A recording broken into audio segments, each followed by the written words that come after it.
Welcome to All About Agatha, the podcast dedicated to reading and ranking every single mystery novel written by the Queen of Crime, Dame Agatha Christie. I'm Catherine Brobeck. I'm Kemper Donovan. And this week we are tackling a Christie classic. The Hollow, a Poirot novel. Poirot. Yes, yeah. I know. Why don't you tell us a little bit about the publication of this, Kemper? So The Hollow was first published in book form in the U.S. by Dodd Mead in 1946, and in November of the same year by, of course, Collins Crime Club in the U.K. And it was actually first serialized in shortened form in Collier's Weekly in the U.S. in May 1946, and that was shortly before it was published in book form by Dodd Mead, and that was under the title The Outraged Heart. And I actually know that Christie herself was very miffed about being forced to shorten it, and she talks about having sent back the manuscript suitably mutilated. That was the phrase that she used. Also, weirdly, it was republished in the U.S. in paperback in 1954 with yet another title, Murder After Hours. And you know what? I actually have 3 more alternate titles for your pleasure, Catherine Brobeck. Please do tell. These are coming from, of course, our friend John Curran, who often digs up these alternate titles in Agatha Christie's notebooks, which is what he has written about to brilliant effect in 2 different volumes. And apparently, there were 3 working titles that Christie used while she was formulating this one: Tragic Weekend, Return Journey, and Echo. And echo is actually another standout word from the Alfred Lord Tennyson poem from which the actual title, The Hollow, comes. And I wonder if you would like to read out that poem right now, Catherine. You know what? I shall. Poirot quotes it directly in the book. It's from a poem called Maud, a monodrama. It is very long. Unsurprisingly, given that it's Alfred Lord Tennyson. But the opening stanza of it, which is what Poirot quotes, says, "I hate the dreadful hollow behind the little wood. Its lips in the field above are dabbled with blood-red heath. The red-ribbed ledges drip with a silent horror of blood, and echo there, whatever is asked her, answers death." And we don't always cover Christie's dedications because there's one per book and there's a lot to cover, but this is a little bit of a curious one. It reads as follows: "For Larry and Danae, with apologies for using their swimming pool as the scene of a murder." And given the fact that the setting is very important here, I just think it's really interesting that this was an actual swimming pool. Christie was friends with a Mr. and Mrs. Francis L. Sullivan, more familiarly known as Larry Sullivan, who actually portrayed Poirot in Christie's first original play of Poirot, Black Coffee, all the way back in 1930. And she went to stay with them. And this is what Larry Sullivan says about how The Hollow came to be. "At the back of the house, my wife, in a moment of insane optimism of the English weather, had caused a swimming pool to be made, with half a dozen paths leading down to it through the chestnut wood. One fine Sunday morning, I discovered Agatha wandering up and down these paths with an expression of intense concentration." This is one book where setting is, I'd say, at the forefront, especially for Christie, and I think the book is better for that. So I just thought that was interesting. Catherine Brobeck, tell us about the victim of The Hollow. It's Dr. John Christo, who is a highly respected Harley Street physician who is shot to death while visiting his friends at their country estate, The Hollow. All right, let's go through our list of suspects. We are in the country. We are at an estate, so we have a closed circle mystery here. And they are as follows: Gerda Christo, that would be John Christo's meek, dumb, and doting wife, who is found over his body holding a gun. Then we have Henrietta Savernac, who is Christo's lover and a famous sculptor. And she's also the cousin of our next suspect, Lady Lucy Angatel, who is the Lady of the Hollow and a loopy, if very quick-witted, bright, eccentric. And who is she married to, Kemper? She is married to Sir Henry Anketel, who is a highly respected retired British civil servant and a distant cousin himself of Lucy. Basically, all of these people are cousins to each other. Yeah, they are. More or less. Next up, we have Edward Anquetel, who is another cousin, and he is the owner of Ainsworth, which is the Anquetel family's beloved estate, which went to him when Lucy's father died. So it's a little bit of this odd situation wherein Lucy grew up at Ainsworth, but no longer lives there. Edward now lives there. And Edward has been in love with Henrietta for most of his life, starting when he would visit Ainsworth with his cousin Henrietta, along with another cousin. And who would that be, Catherine? Midge Hardcastle. And she's much younger than them, and she's from a much poorer side of the family. So going to Ainsworth was this Eden for her. It was Arcadia, you know. Now she's basically a put-upon high-end shop girl at a boutique in London. And then the final cousin is David Anquetel, and he is a sullen leftist who resents the family's money. Ah, yes, one of those angry young socialists we see so often in Christie. Socialist though he may be, he is indeed the current heir and will inherit unless Edward marries and has a son. Right. Then we have Veronica Cray. I like that she's described as an intellectual actress. And she has opinions on Strindberg. Yes, she does. A lot of them. She's been off in Hollywood. Then it turns out, guess what? She was also once engaged to John Christo. And now she is conveniently living down the road from the Hollow in a cottage called Dupcotes. I just have to mention, by the way, that when she is referenced as a highbrow actress, I believe it's Inspector Grange, who is our Inspector protagonist working along with Poirot, and he says, forget these highbrow women. Give me Hedy Lamarr any day. Which is so funny given what Hedy Lamarr actually was. Hedy Lamarr is an inventor. Hedy Lamarr invented like a radio jamming technology that helped in the war, among a lot of other things. Like, that was the worst actress to pick. I know. Anyway, last on our suspect list, we have Gudgeon, one of the better butler names we've come across. No, it's such an unfortunate one. Gudgeon. He is the loyal butler at the Hollow who appears to know more about everything than he lets on, because let's never underestimate the help.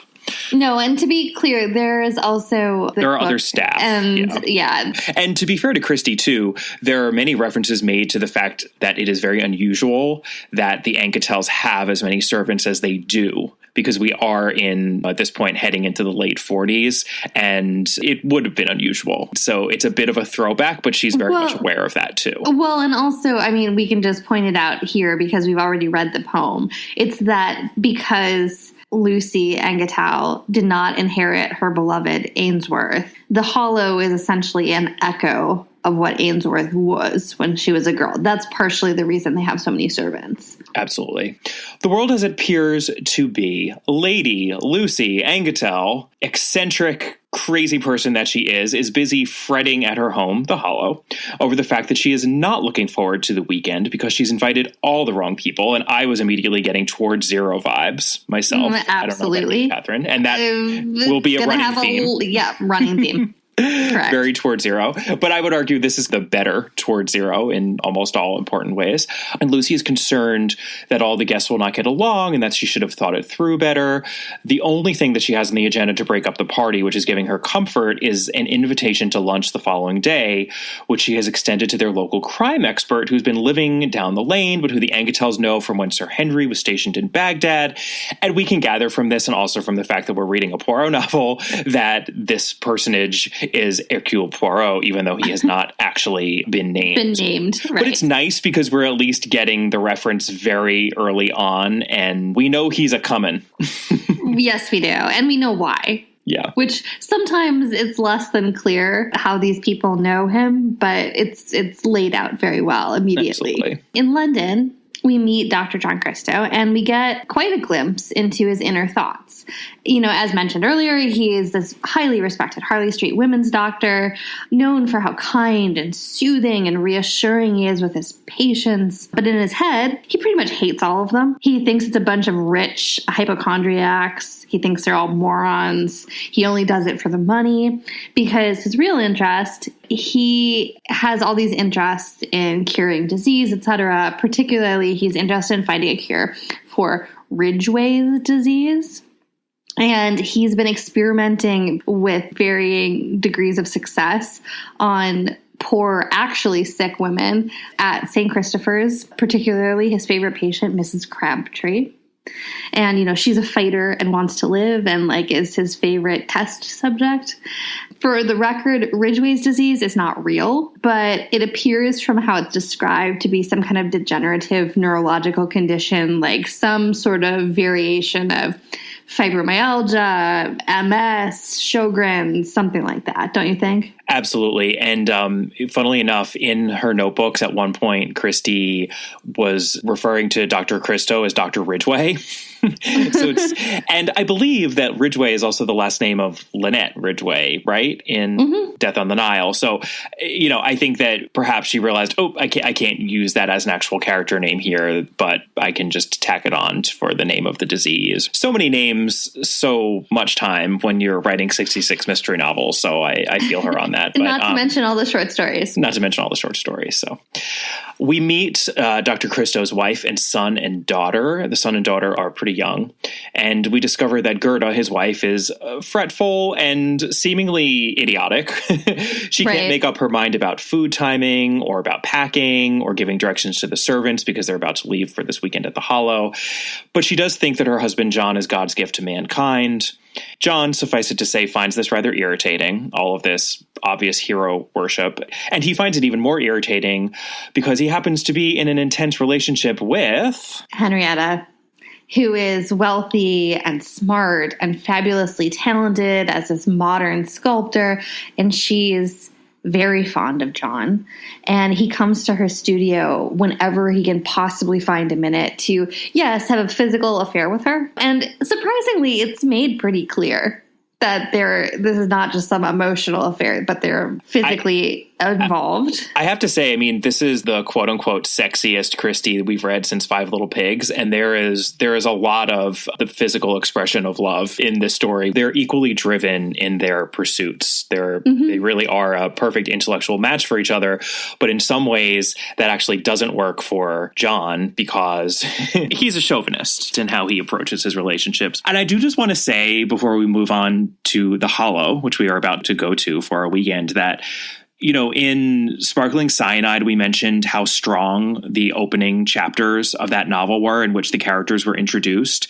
And it was striking to me reading The Hollow right after that, how we had something similar here. The opening of this book is very strong, the establishment of these characters. And it was one of those instances where what stuck with me in this book from decades earlier had nothing yet again to do with the plot or anything to do with the mystery of this book. It had to do with these character moments in the beginning of the book. I 100% remember Lucy Angetel ruining a tea kettle out of just absent-mindedness.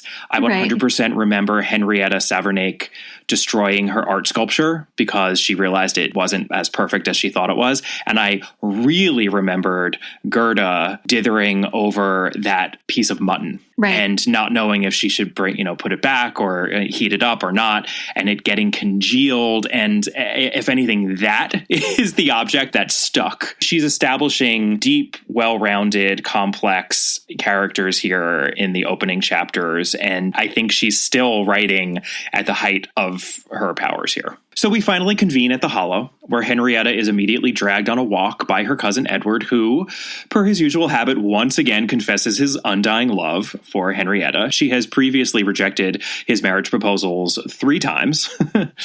And he then confronts her as to the real problem here, i.e., it's not him, it's not even her, it's John Christo. Because Edward is very much aware that Henrietta is having an affair with John and that she is in love with him. And we also learn that poor Midge, who's sitting on the sidelines, is equally distressed because she carries a flame for Edward. And she knows that he will never love her so long as he is still in love with Henrietta. And then on top of that, John and Gerda show up, and this all results in an exceedingly awkward dinner, and then even more awkward drinks and a bridge game. And somehow, remarkably, after all this, it could still get more awkward because there's a knock at the parlor door, and in comes Veronica Cray, famous actress and neighbor down the lane at Dovecoats, and she has apparently run out of matches, of all things, and has come to introduce herself and asks if she might take some matches. She, though, swiftly recognizes John and, is tremendously shocked. Oh my gosh, fancy meeting you here. Because, they were once engaged and she has not seen him in years. And after she gets over her tremendous surprise, she insists that he walk her home.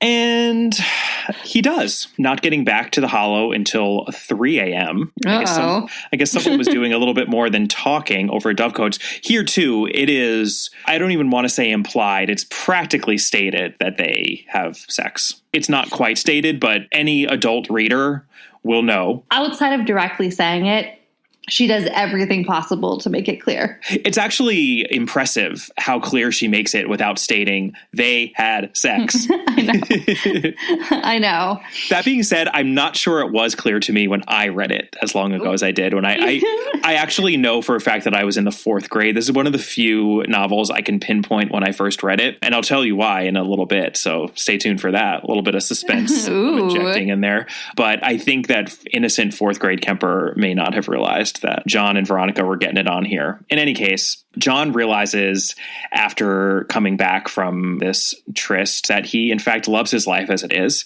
He was just briefly dazzled by the memory of Veronica.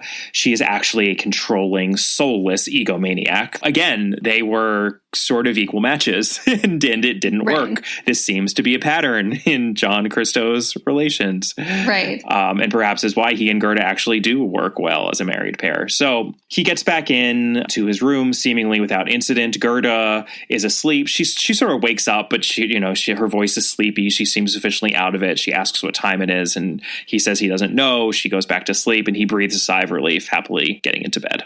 Until the next morning, when he is sent a note from Veronica to see her at once. So he goes back there, and she essentially begs and pleads with him to leave his wife and come back to her. And he refuses. And she immediately turns on him. And then she basically tells him how much she hates him and that he will regret this. John heads back to the Hollow, distressed. And rather than go back into the house, he loiters by the pool, contemplating what he's supposed to do. Finally, he gets up to go into the house, and as he turns, he gasps in surprise as an unseen to the reader person shoots him. Yeah, it's a very unusual sequence of events for a Christie mystery novel because it's very real time. Mm-hmm. I mean, usually the murders are at a bit more of a remove. Often it's after the fact, right? We're coming upon or seeing a victim or even just being told about a victim. But we see him get murdered,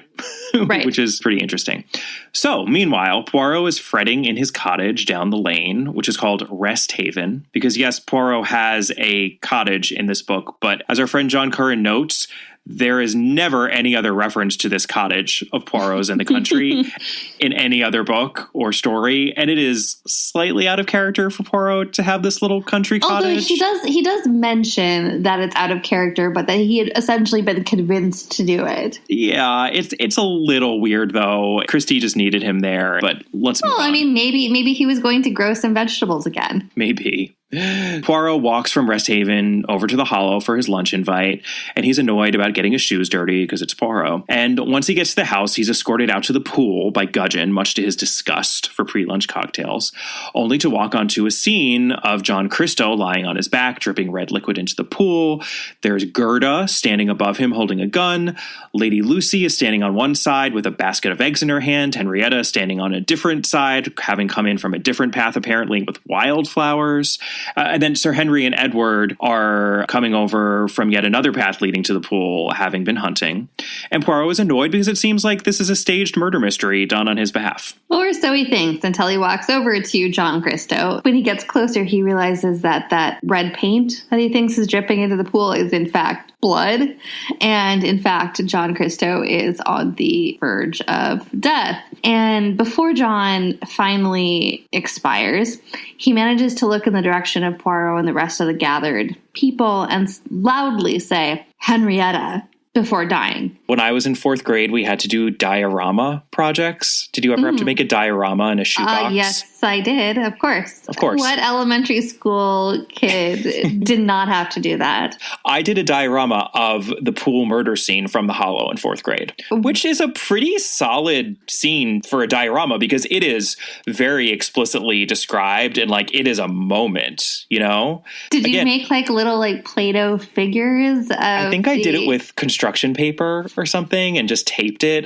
Art was never my thing. I am not a Henrietta Savernake, that is for sure. But back to the plot. Henrietta pulls herself together and Gerda is still shaking with a gun in her hand. So Henrietta tentatively approaches her, asks to take the gun, and then Poirot turns, startles her, and then Henrietta, whoops, drops the gun into the pool. The women basically are all sent into the house. Naturally, the police are called, and the party is soon joined by Inspector Grange. In the house during all this, the women take Gerda upstairs to bed as they speculate how you treat a woman who has just murdered her husband. And they have a very explicit conversation about this. So here's perhaps where we should issue a pretty big warning about our discussion moving forward. We are not really dealing with a puzzle mystery here, and we will talk more about that when we discuss the book more holistically in our rankings. But we are currently somewhere between a third and a halfway through this book by the time Inspector Grange shows up and the investigation begins. And for reasons that will become clear very shortly, everything that happens in this investigation is going to be largely irrelevant when it comes to the world as it actually is. So for the sake of time, and because the most interesting aspect of this discussion is going to be the characters and their psychology and how they're interacting, and Christie, based on her own comments, I think would very much be in agreement with that statement, we are going to gloss over a lot of the plot in this second half of the book, especially as pertains to the investigation. So gloss away, Catherine. Okay, I'm going to take a deep breath, Kemper. Here are some facts about the investigation. Nobody in the house has a solid alibi because everyone was separated. The gun, fished out of the pool, now with no fingerprints, comes from Sir Henry's collection and had been shot by everyone in the house at target practice the day before. Also, it wasn't the gun that killed John. Surprise! We also find out that Veronica left her furs in the pool pavilion. Also in the pool pavilion is a drawing of a tree that was at Ainsworth, which was drawn by Henrietta. Gudgeon was seen in the hall of the house with a gun, and then he polished the gun and put it back in Sir Henry's collection. But really, it was Lady Lucy's gun that she'd absentmindedly put in her egg-gathering basket for reasons unclear, other than that's just the kind of thing that Lucy does. Gudgeon, when he found it, realized what Lucy had done, so that's also why he took care to put it back. And also, by the way, it doesn't matter because it wasn't the right caliber anyway. So Sir Henry, upon further investigation of his gun collection, also realizes that another gun is missing. That one, nobody knows where it is. So all of these quote-unquote facts are essentially what has been uncovered in Grange's investigation.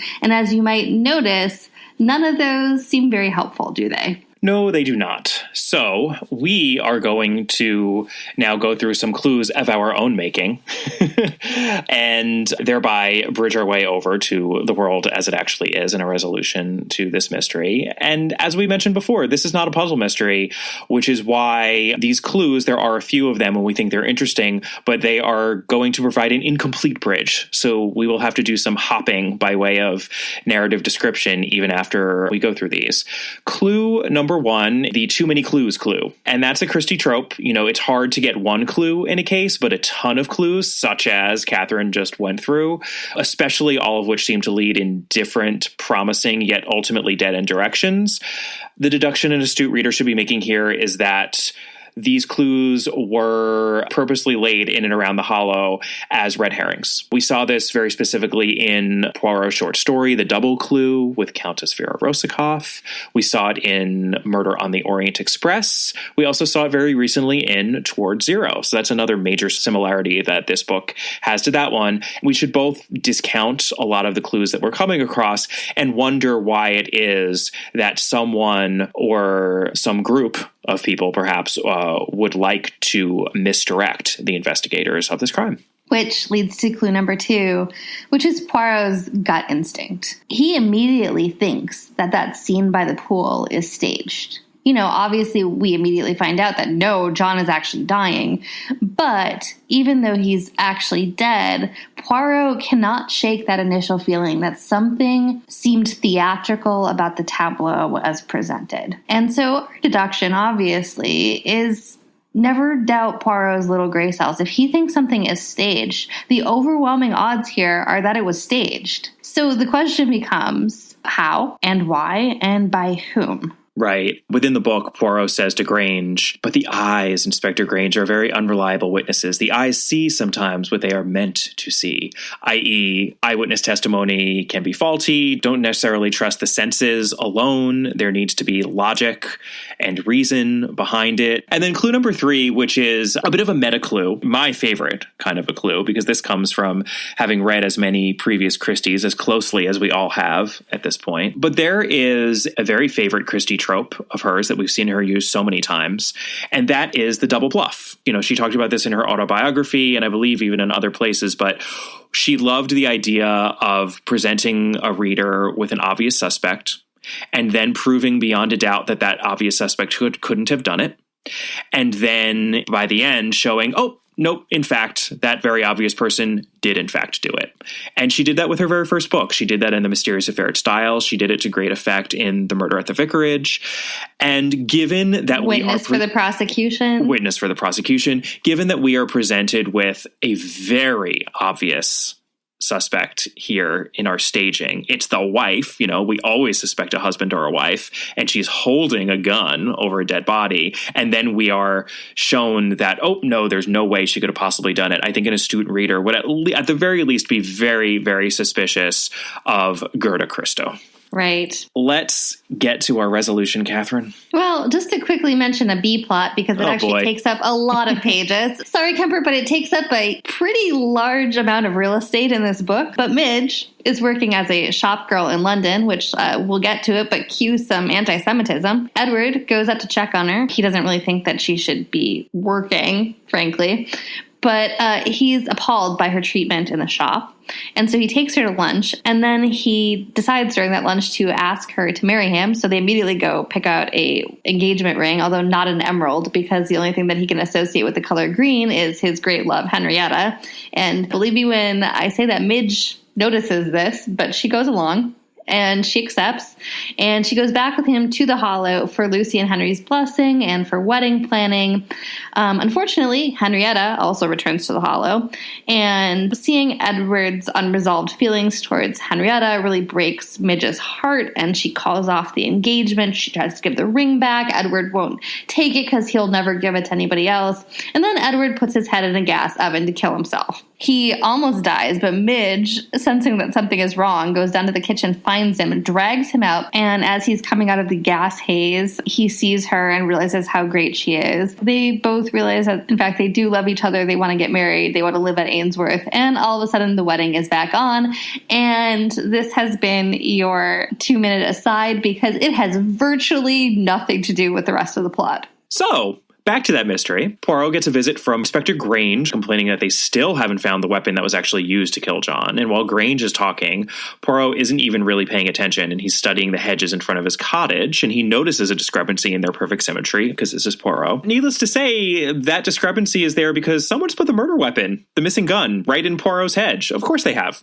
And when they check fingerprints, though, it is unfortunately another dead end, because the fingerprints don't match with anyone who is being investigated or who is involved in any way with the murder and the ongoing investigation. But back at the Hollow, we find that Lady Lucy, in addition to still putting on more kettles that she's going to burn, she's fretting about a variety of things. And as her mind sort of switches subjects, she realizes that she had something that she needed to tell somebody because she wonders if, quote unquote, she thought of that. And so she wanders down the hall to Henrietta's room and mentions to Henrietta that she wonders if, quote unquote, she thought of the fact that the missing gun came with a holster. Henrietta immediately takes off in her car, heading to, where is she heading, Kemper? Gerda's sister's house, where Gerda is staying in the aftermath of John's death. And Henrietta point blank asks Gerda what she did with the holster.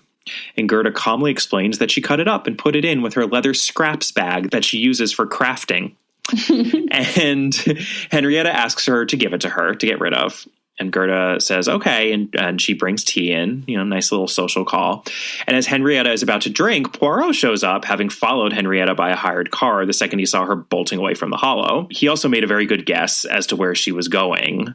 This is not a shock to him, and he tells her not to drink the tea. Gerda comes back and sits down and picks up, her cuppa. And more or less, we've had the whole situation then explained. Namely, she was very much aware that John, her beloved John, who she worshipped blindly to the point where, and this is a running theme in this, Henrietta has crafted a very spooky sculpture called the Worshipper, which John immediately recognizes as Gerda, except the sculpture doesn't have a face. All it has is this shape of a woman blindly, like literally blindly, because she has no face, looking up at somebody with utter devotion. Gerda realizes that she's been cheated on with Veronica Cray and figures that John is still in love with her, this glamorous actress. And Gerda could not believe that her perfect saint would be so awful and this horrible duplicitous liar, and she couldn't deal with it. And also, by the way, she's not quite as stupid as everyone thinks she is. So she stole 2 guns from Sir Henry, one that she used to shoot John and then hide as fast as she can, and then another one that she would hold over him so that when everybody showed up, it would look as though she did it, when in reality, the second that they tested the gun, they'd realize it was not, in fact, the gun that shot John. And as a result, she would not possibly be suspected of actually having shot him. As we're going through this, whatever, she sips her tea, realizes that she doesn't feel very well, her lips turn purple, and then she dies. So poor Henrietta more or less says to Poirot that she's shocked that Gerda committed suicide before Poirot gently tells her, no, that poison was for Henrietta. Gerda actually just tried to murder you. Because did Poirot switch the cups? There are 2 cups on the tray, and she just takes the one that had been Henrietta's that he's put back on the tray. I'm a little bit of the mind that Poirot kind of knew it was going to happen. He says, no, mademoiselle, I did not know that there was anything in your teacup. I only knew that there might be. And when the cup was on the tray, it was an even chance if she drank from that or the other, if you call it chance. I say myself that an end such as this is merciful for her and for 2 innocent children.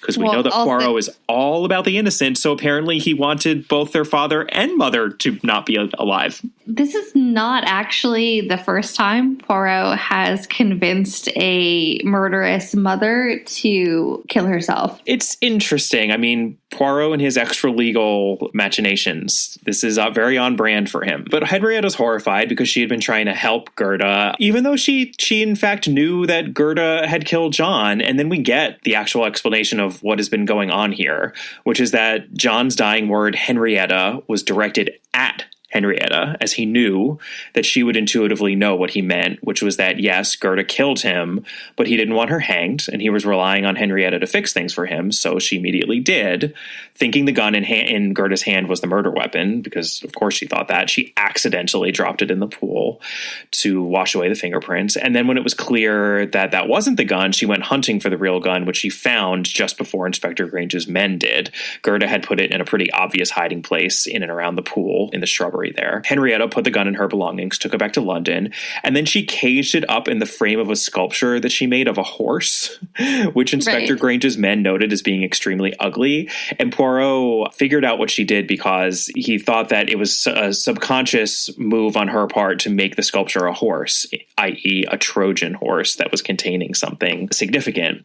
And then Henrietta eventually took it out and had the blind man selling matchsticks on her corner touch it. Those are the fingerprints that were found on the gun that no one could match with anything when it was discovered in Poirot's bushes, which is where Henrietta, in fact, hid it. And why did she do all this? Because she loved John, and he asked her to do it with his dying breath. And the rest of the family, who love Henrietta and are just a very close-knit group of people, realized what she was doing and helped. And that's why Poirot and Inspector Grange have been confounded at pretty much every turn. And I also have to say this was such an unusual denouement for a Christie novel. There's nothing dramatic about it. This is all happening in a house with the murderer and one other person, and the murderer's dead for most of the scene. Right. And it's all very quiet and sad and interesting and unusual. Well, yeah, and I mean, the best thing is that the scene ends. Poirot basically says, your job is to go on being alive, and I will stay here with the dead. And so he sends her away so that she has nothing to do when the police come and find Gerda. And then what does she do once she is free? Well, she has a moment where she does seem to sort of despair, but then she realizes that there is one very obvious person who she has to go see in the aftermath of John Christo's death, and that is Mrs. Crabtree, the woman suffering from Ridgway's disease who John felt this connection to because she had a zest for life that equaled his own. They have a nice conversation, and Mrs. Crabtree at one point, I believe, notes how good looking he was in a sort of way, and it's all very bawdy and zestful, as we would expect from Mrs. Right. Crabtree. Mrs. Crabtree's like, "You're not the wife, right?" Yeah. She's sort of like, she can tell that there was something going on between the two of them. And then Henrietta goes back to her studio and thinks back to John telling her, you don't really care about me because of her ability to compartmentalize and her passion for art. If I died, you wouldn't even mourn me. You would just start working on a piece of art. And she realizes that is exactly what she needs and wants to do. She starts visualizing this idea for a sculpture called Grief, and she's going to channel her emotions into that. And, the novel ends on this note of her apologizing to John for not being able to just sit and grieve like a normal lover. And on that bittersweet note, this very unusual and I would say masterful Christie novel ends. It's an odd note to end on, but I liked it. It's a very odd note to end on. I would argue the character of Henrietta is very much based on Agatha. I think there are so many things that they have in common. And this might be a little bit of a stretch, but I almost felt like that apology that she was making to John was a little bit of the apology that Agatha could have made at several points in her life to her own daughter. I'm sorry that I'm so driven by this and that this art writing for her obviously consumes me, but I just can't help it. It's just who I am. And we do know actually that Rosalind was a big fan of this book, and she was not a big fan of all of her books either. No, but she really did like this one. But it's apparently mentioned a number of times about how much she liked this book. Yeah. Well, that is actually, believe it or not, a good segue into the theatrical and other adaptations for this novel, because not surprisingly, Christie has a delightful account in her autobiography of how the theatrical adaptation of The Hollow came to be. And here's what she says. It came to me suddenly one day that The Hollow would make a good play. I said so to Rosalind, who has had the valuable role in life of eternally trying to discourage me without success. Making a play of The Hollow, Mother? Said Rosalind in horror. It's a good book and I like it, but you can't possibly make it into a play. Yes, I can, I said, stimulated by opposition. Oh, I wish you wouldn't, said Rosalind, sighing. And then, of course, she did. And actually, we often talk about Christie's plays not doing nearly as well as her books. And I don't want to say that the theatrical adaptation of The Hollow was as successful as the novel. We haven't read it. We haven't seen it be performed. But it did actually do well. It ran in London on the West End for 11 months, 376 performances. And it was produced by Peter Saunders, who was a producer Agatha Christie would go on to have a really productive relationship with, because the next play that they would work on together would be The Mousetrap.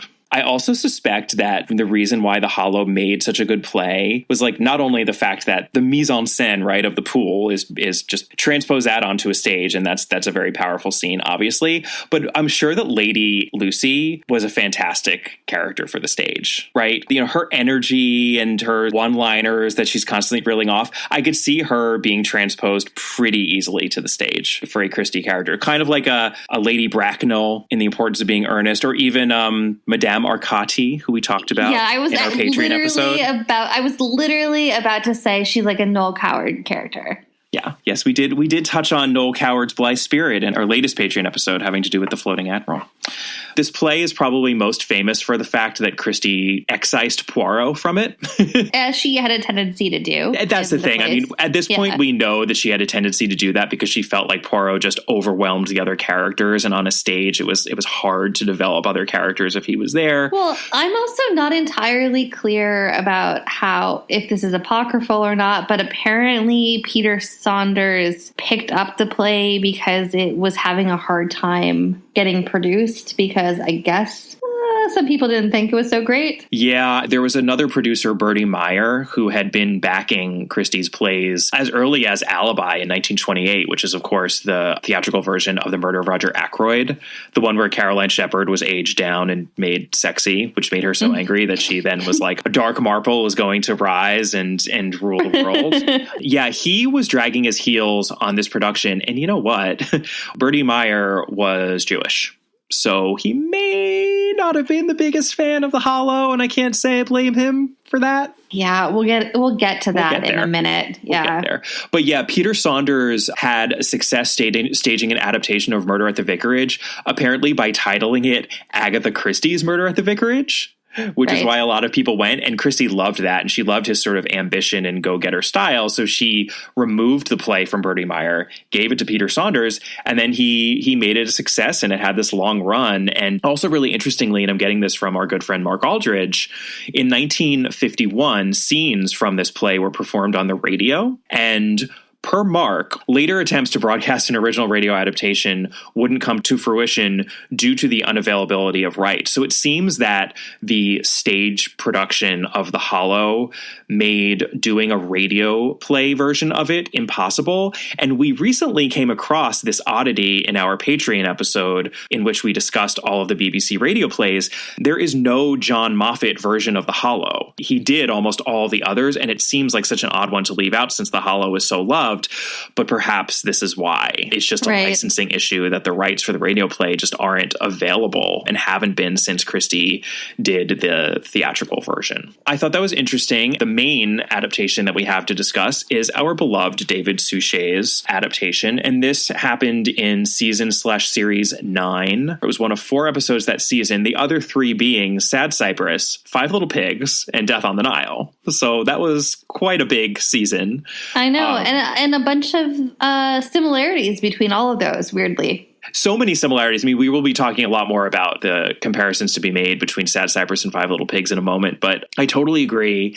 And this is obviously one of those seasons where each adaptation was a standalone feature film and very much felt that way. And they were casting the heck out of it as much as possible. Sir Henry is actually played by the Watson from the ITV Jeremy Brett Sherlock Holmes series, Edward Hardwicke, who's just a very well-respected older actor. He and Suchet were really old and good friends, and Suchet talks in his book about being able to chat with him. I thought it was good. I actually don't think it's one of the stronger of the Suchet adaptations, if I'm being perfectly honest. I think a big part of the reason why it doesn't measure up is that Henrietta is such a central part to the story, and I didn't feel like the Henrietta on the screen captured the Henrietta on the page. She was really arch.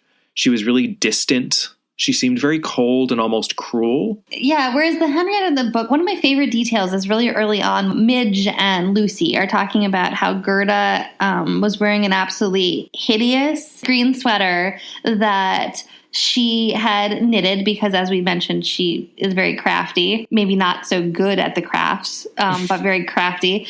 And Henrietta did what Henrietta always did, and she very kindly sat with Gerda and made her more comfortable and asked her about the sweater and, asked her about the pattern.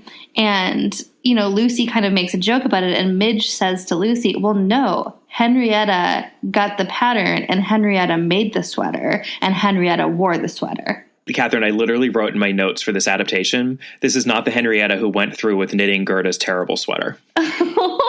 Jinx Kemper. It doesn't capture the complexity of Henrietta. And if you don't have that, I think it's hard to pull off the story. So let's move on to our rankings and start with plot mechanics. Per Agatha Christie herself, she says that this was, of course, in some ways rather more of a novel than a detective story. And John Curran, I think, puts it even more powerfully. He writes, "The Hollow is almost a Mary Westmacott title. It resembles a straight novel more than a detective story, and indeed has less in the way of clues and detection than almost any other Poirot title." That is 100% true, and I find it helpful to reference both Five Little Pigs and Sad Cypress, because I think that those are two other novels in which Christie was writing at the height of her powers. They're both excellent. Obviously, Five Little Pigs is our number one novel, so we think it is quite excellent. I think that those novels feature a lot of the same psychological complexity and layering that we see here. But the thing is, those novels, and especially Five Little Pigs, also managed to infuse their stories with a functional puzzle mystery. And we were never going to argue, I think, that The Hollow is better than Five Little Pigs. It is certainly not going to rank higher than Five Little Pigs. But I think it's interesting to compare it to Sad Cypress because she's doing less in The Hollow, where she's sort of dispensing with the puzzle mystery, but I think you could make the argument that she's actually doing the psychological layering much better here. So it's like she's doing less, but she's doing it better. I mean, Sparkling Cyanide, same thing. We get the introduction of the characters, and then when they have to be shoehorned into a puzzle mystery, it doesn't fall apart, but it ends with a whimper. And I wouldn't go that far here. I mean, like I said, I do think that the resolution, the way that it plays out with Poirot chasing Henrietta to Gerda's house and this confession / recounting of everything that happens, I do think it's really interesting and compelling. But the first half of the book is certainly a lot better than the second half. Agreed. Although, again, I like the ending of this.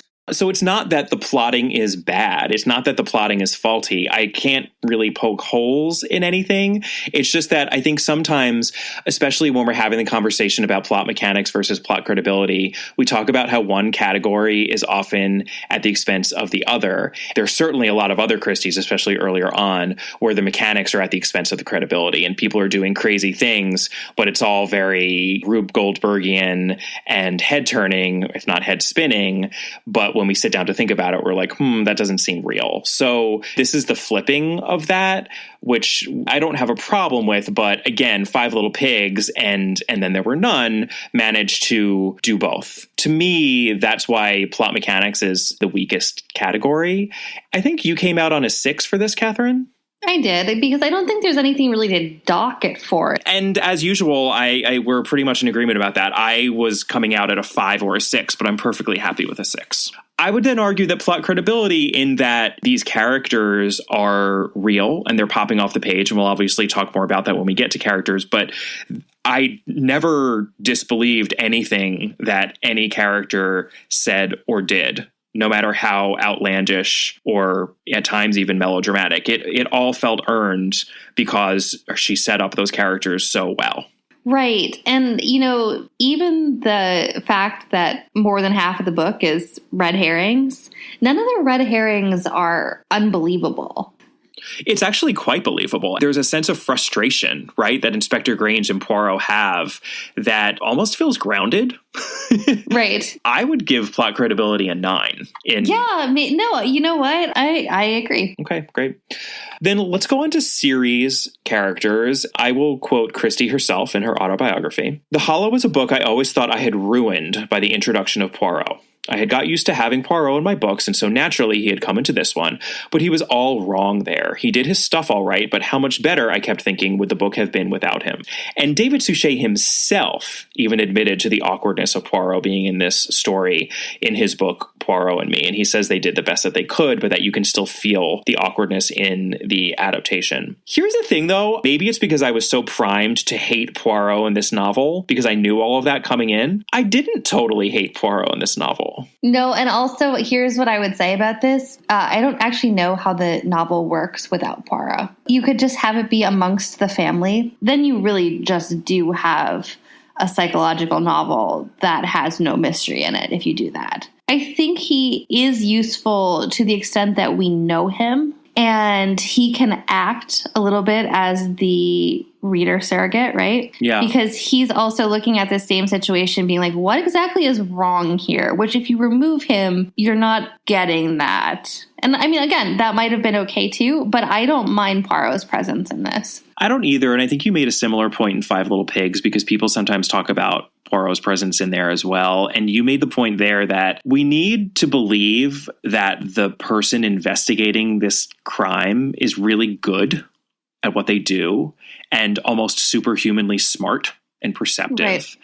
And there's so much else going on that if we had to take up space getting to know this detective and believe in his or her abilities, it would be a distraction. But, it's interesting. Christie had the same issue with Poirot in Sad Cypress. She also regretted inserting him into Sad Cypress. Though I would say that Sad Cypress, I felt he was more extraneous in Sad Cypress than I did in The Hollow. Yeah.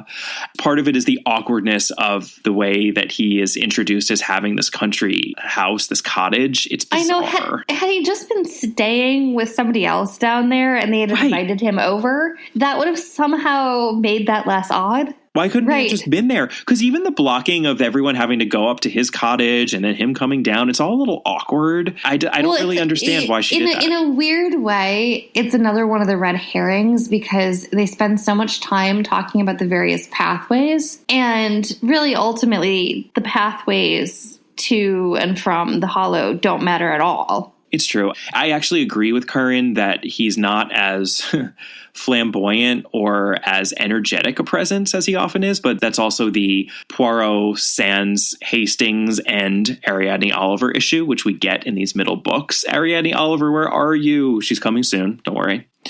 I still always appreciate his presence, and I think all of that extra legal justice at the end felt very Poirot.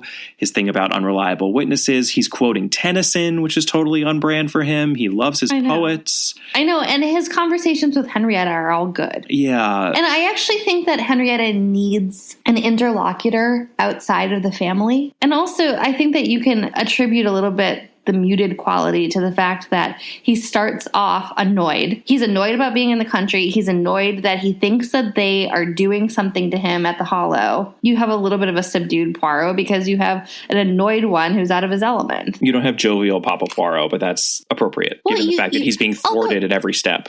Although you get a little bit of that Papa Poirot in the final scene with Henrietta. Yeah, you do. He's avuncular with her, for sure. Did you come out on a 7? I could do a 6 if you wanted to do a 6. I wouldn't go lower than that. I can't do a 7, but I could do a 6. Yeah, I can do a 6. Okay.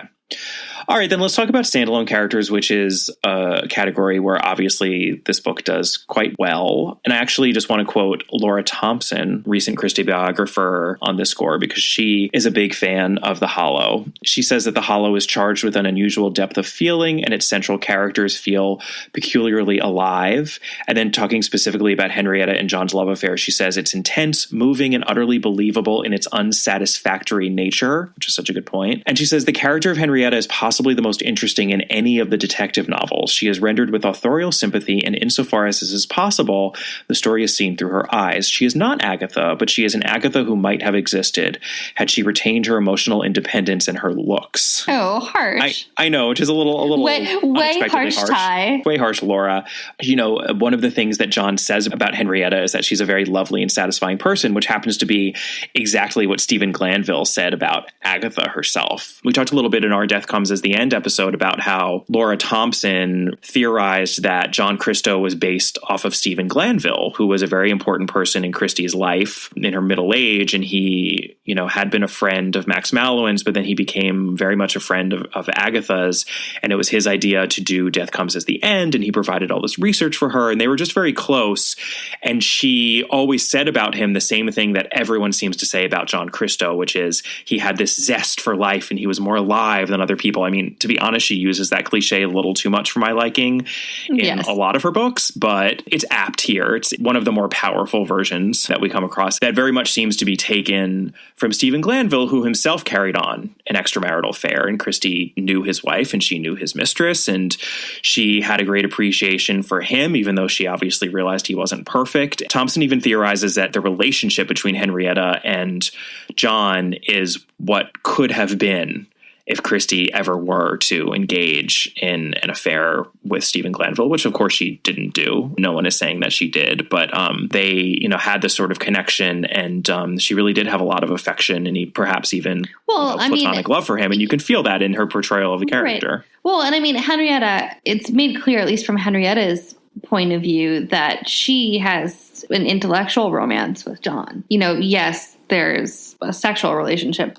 too, but she has this sort of intense intellectual romance with him. Yeah, absolutely. So again, the mirroring of that relationship. I also thought that Henrietta reminded me of Amyas Creole in obvious ways, getting consumed by her work. She's another artist who it just overtakes her, and she has to go through the process of creation before she can come back into the living world. Henrietta's love of driving, that is very much a love that Christie herself shared, as we've talked about. And she writes, she much preferred to be alone when driving. And that way she could realize to the full the intimate personal enjoyment that driving a car brought to her. And then right after that passage, it's when Henrietta is going down to the hollow, and it's just her alone with her thoughts. She sort of records this moment that Henrietta has on her own. And suddenly one of those moments of intense happiness came to her, a sense of the loveliness of the world, of her own intense enjoyment of that world. She thought, I shall never be as happy again as I am now. Never. You could just feel Agatha drawing on her own spirit and life and insights, and Henrietta is popping off of the page. Like, she's just truly is one of her best characters. Yeah, I mean, she, is fascinating. And, John is supposed to be this absolutely brilliant doctor, but at no point is Henrietta supposed to be less than him. Professionally, intellectually, and morally. I mean, neither is condemned for their extramarital affair. And No, except, Henrietta gets a little bit what John doesn't, in that Henrietta is also, on top of everything else, a very empathetic person. Right. No, this is true. She has to be a good person on top of that, I think, whereas John just gets to be totally selfish. Yeah, I mean, I suppose it's a little bit of a woman's thing that if you have to have moral failings in one area, you're going to compensate for them elsewhere. Somewhere else to be, quote unquote, likable.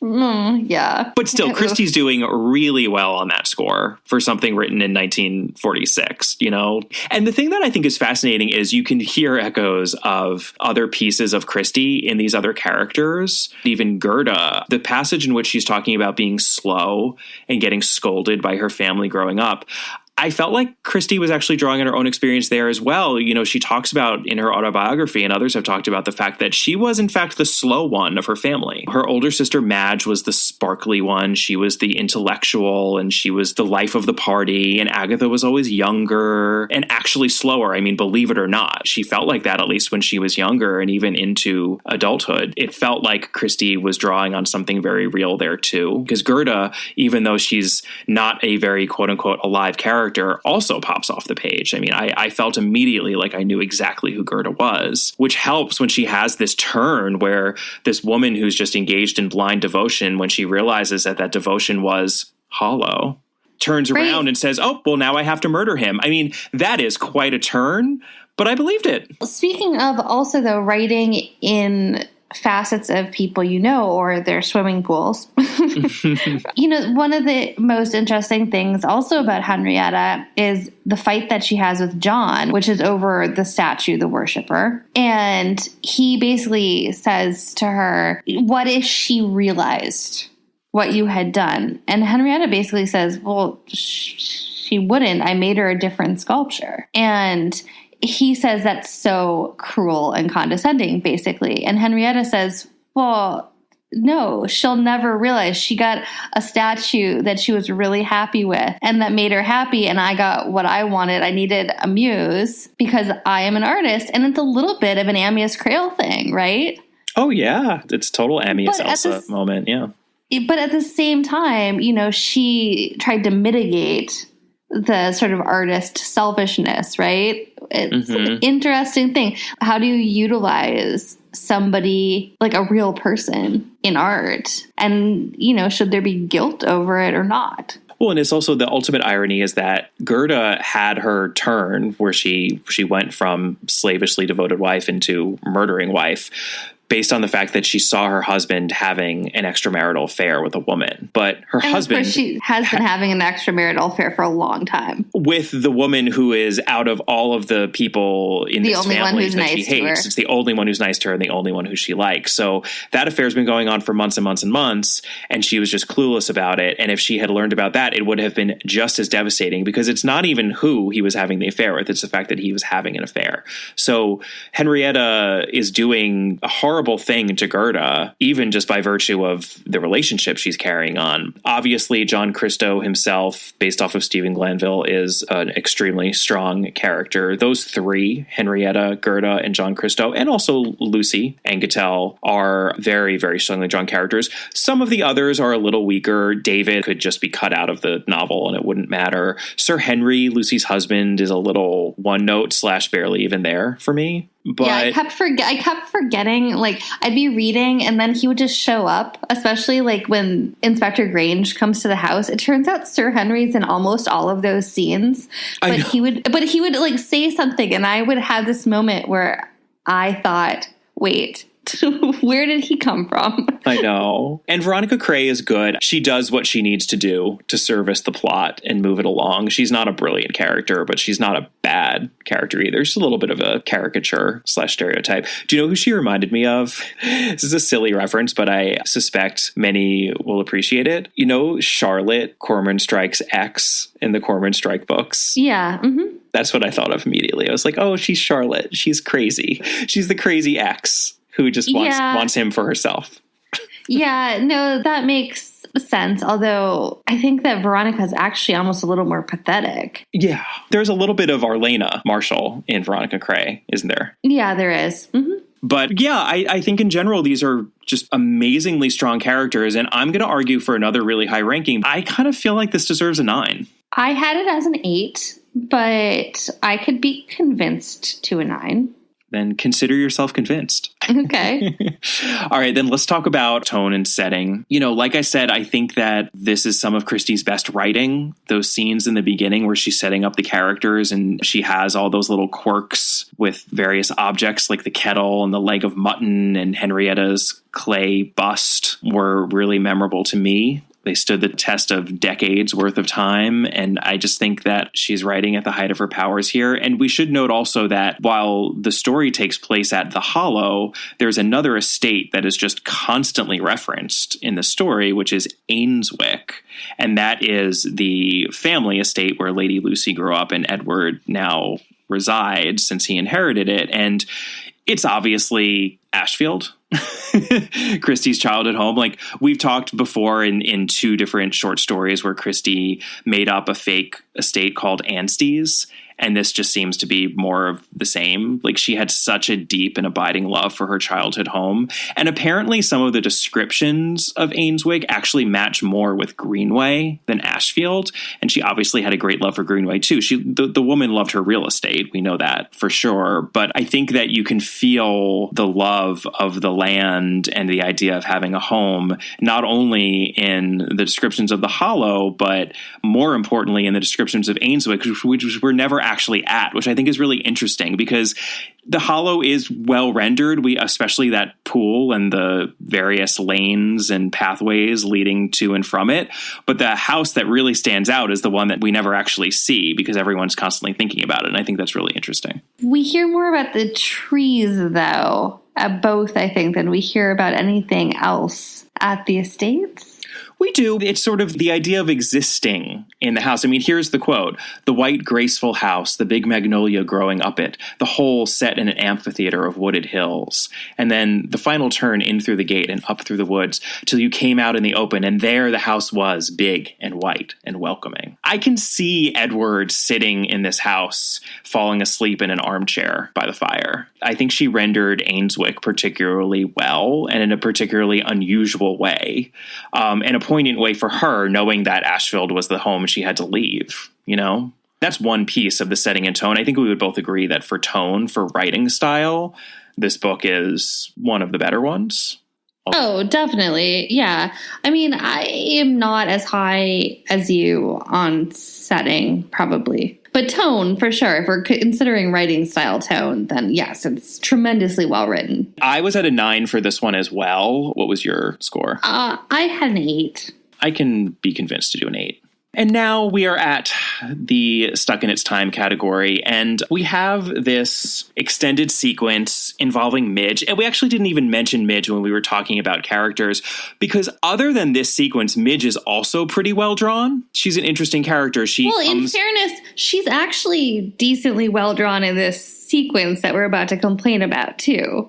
She is. It's just so repellent that it's difficult to engage with this sequence. And then I think in a larger way, the character. Well, I mean, the problem is that it's not even coming out of the character's mouth. Right. Well, first of all, I should note that we get out of the mouth of Mrs. Crabtree in the beginning of the book, the N-word. But that is out of Mrs. Crabtree's mouth. So if that were the only incident, I would be saying 0 deductions.